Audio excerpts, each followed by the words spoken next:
Coach Caldwell, this question is for you.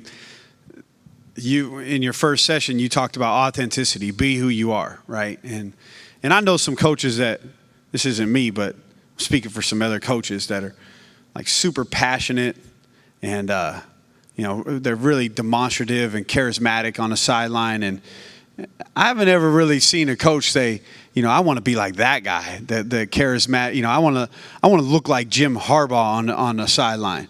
We always say I want to look like Tony Dungy or Coach Caldwell, or we want to be the calm guy. So, but what about that guy?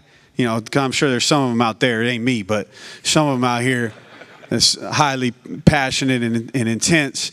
That's just not who they are. But really, that's kind of all who we want to be. Or who they want to be, not me. I am already that way. But what would you say to that? I think there are many different ways to get a job done.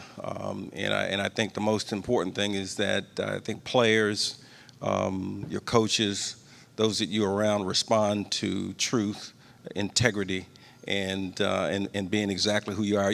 I'll tell you an interesting thing. All the years of coaching, many of you can certainly relate to this. I remember when I first started coaching early. Actually, I was playing when it first happened. And I wouldn't notice the difference between the guy that was coaching me when the head coach was standing by his drills and the guy that was coaching when the head coach was somewhere else. And that right there triggered sort of a thought in my mind. Well, why is there a difference between when he's here and when he's not here? Or when the head coach walked into the meeting room and I'm sitting up there as a player and I'm watching, and all of a sudden I see a little bit more animated guy, a little bit more detailed guy. And then when he walks out, I see a little bit more of a laid back character. I said, now, I would assume that he does not think that we see exactly what he's doing. And one of the things when I started coaching, I said, one of the things I'm going to do, I'm going to make certain that I'm exactly the same guy at any point in time. It's stress, no stress, tough situation, whatever it might be.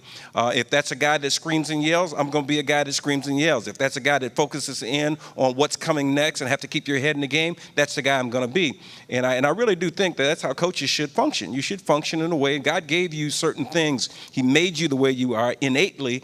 You may be a hyperactive guy. Well, that's who you should be. That's who your players will relate to, because that's who you're going to be the great majority of the time. So I do not believe in trying to emulate another coach, maybe it's Chuck Noll or whoever it might be, that might have been a guy that was a bit stoic, but that's his nature. But yet, his stare and little nod of the head was more like a scream and him cussing at you than maybe some other guy doing exactly the same thing. So I think you just have to be yourself.